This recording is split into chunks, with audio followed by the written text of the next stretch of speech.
videos of cannabis patients with vague conditions that have benefited by medical use of cannabis. His goal is to have tens of thousands of testimonies from every district of every state in the union. Why? To bring awareness, to educate, to change the law, and to ease the suffering. So Mark's got a station set up in the back here. I'm sure he'll tell you a little bit more about this. But without any further ado, let's give a big round of applause for Mark Pederson, everybody.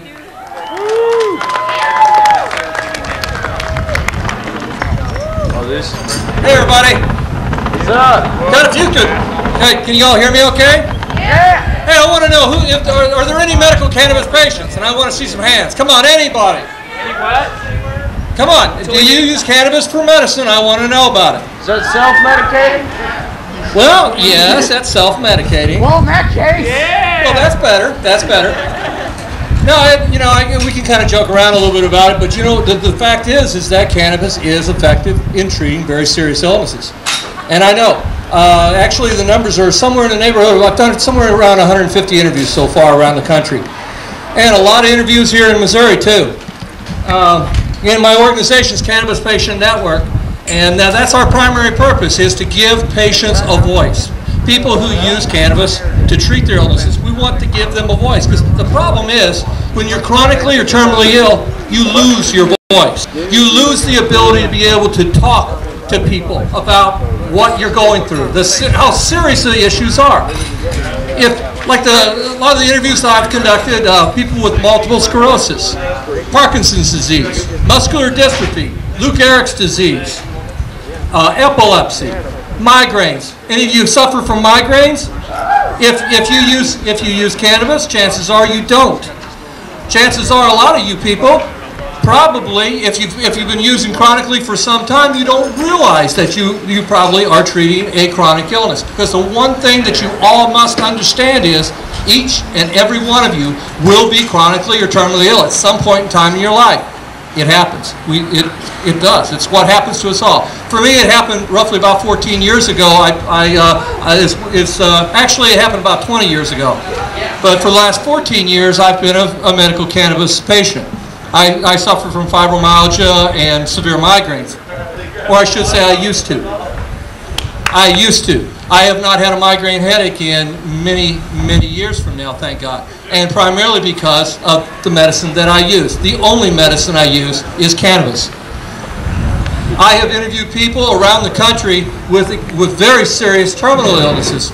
Case in point is like multiple sclerosis, but more importantly, like different types of cancer. We have some people.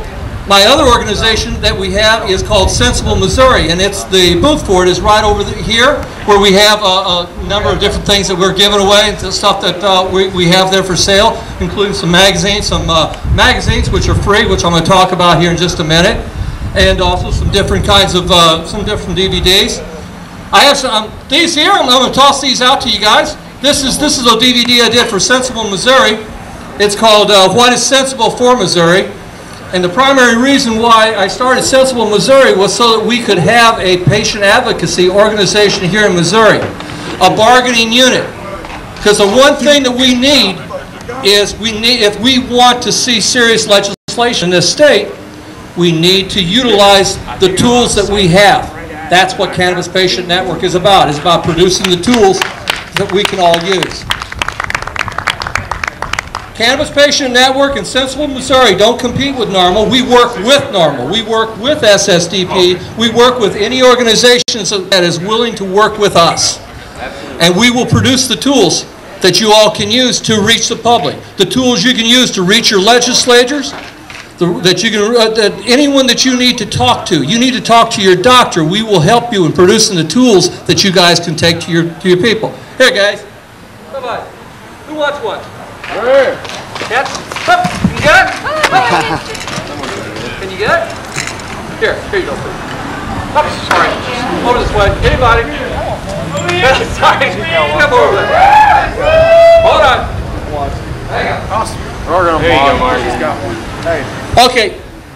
I'll back up a little bit here. Sensible Missouri's been going for about, I guess, since this February. We've had Sensible Missouri, and what I've been doing with Sensible Missouri, we're holding events all over the state right now. We're calling those Sensible Missouri Patient Conferences. All we need is a small little area to take and do that, like a public library, any place that's willing to give us the opportunity to speak. We will come in and we will show that video that I just passed out there to some of you. It's about 17 minutes. And then we put out a patient panel of patients to answer questions from anybody in the public. What we're doing is we want to reach people. Unfortunately, most of you know that cannabis is not harmful, don't you? Yeah. You guys know. Yeah. You guys know that cannabis is not going to kill you. You know that cannabis. Do you know that cannabis is in fact a supplement? Each of you have what's called an endocannabinoid system within you. You are already producing cannabinoids, each and every one of you. All right?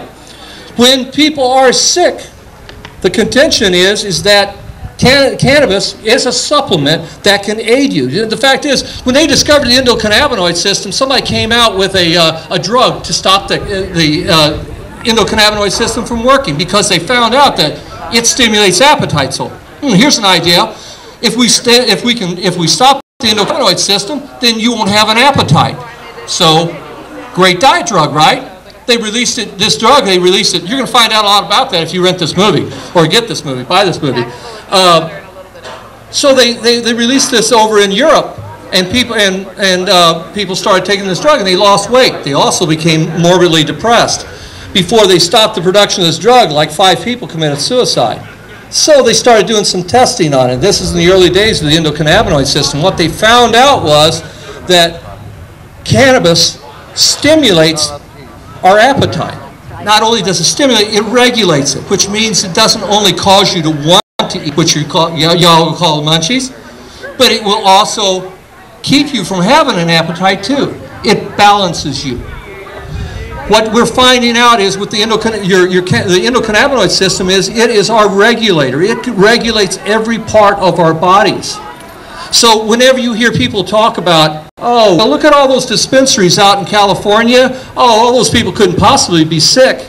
Yes, they could. Because autoimmune disease, cannabis is effective in treating virtually all autoimmune diseases. What that means is that if you suffer from any autoimmune disease, there's a good chance cannabis could benefit you. So, this is why we have to get cannabis legal. Not only do we need to get it legal, it must be free.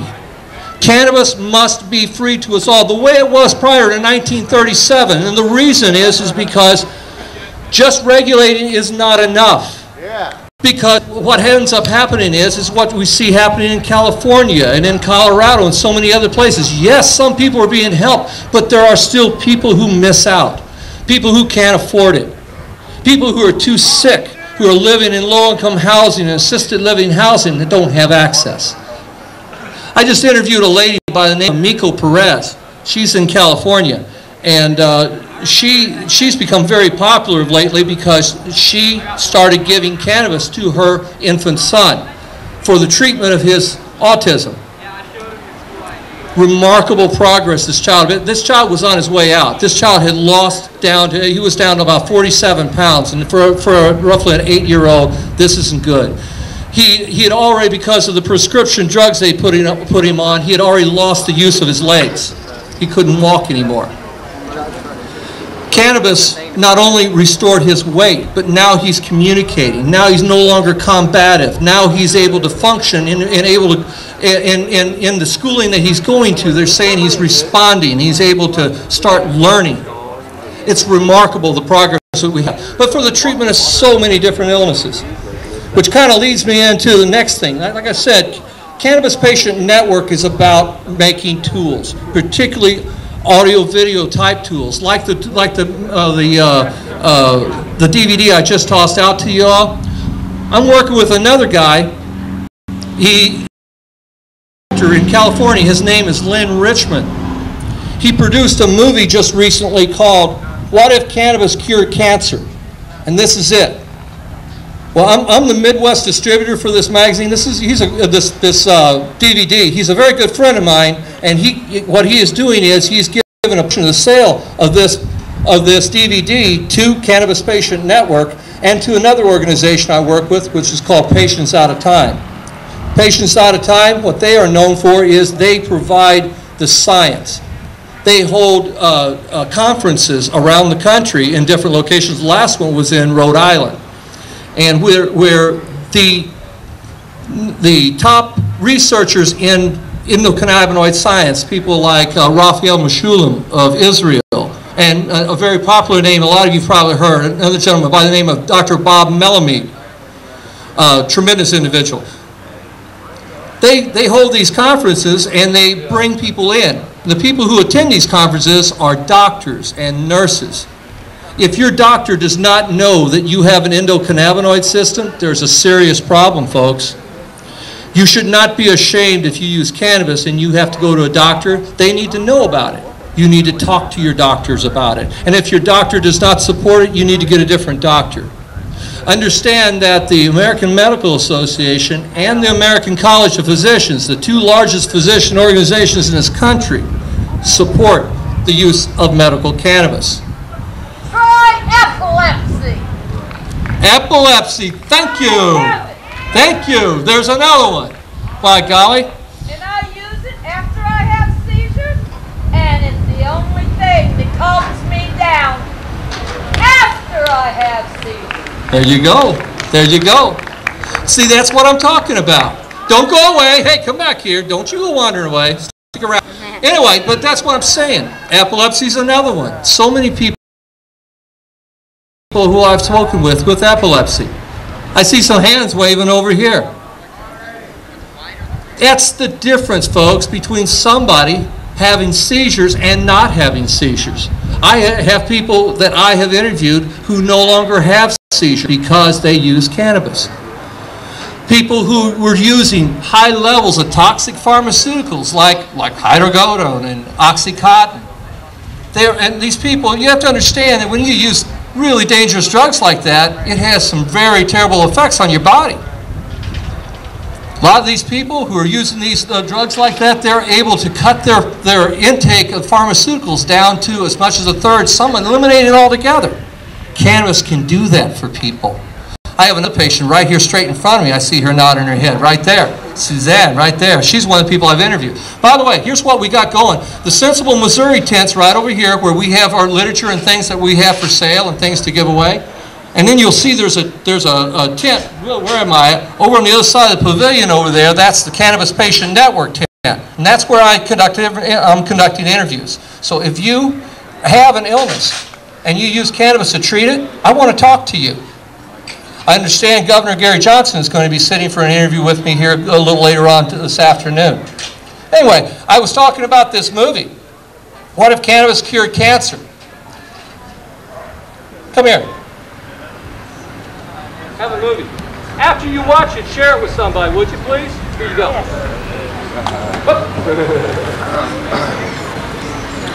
Those movies are $20 a piece, folks. And when I run out, I can take orders for them and I'll mail copies to you. I don't have $20. You don't have to, sweetie. You can have that one. That one's your personal copy. Anyway, but share it with somebody, would you? Yeah. After you're done with it. Share, bring a bunch of people to your house and have a movie night. I guarantee you will watch it 3 or 4 times. That is vitally important. If you want to understand the science of cannabis and your endocannabinoid system, that's the movie to get, folks. Every one of you needs to have a copy of that movie. Something else that I'm involved with is a magazine called the Medical Cannabis Journal. Medical Cannabis Journal is a brand new magazine, and right now we're kind of going from issue to issue with this mag. But in a day whenever most everything is on the internet, I don't think you could find anything better as far as a handout than a full-color magazine that is free to patients. This magazine, this is something, unlike magazines like High Times, don't get me wrong, I don't mind High Times, I like High Times, but this is the kind of magazine that you can share with families. This is the kind of magazine, right here folks, this is the kind of magazine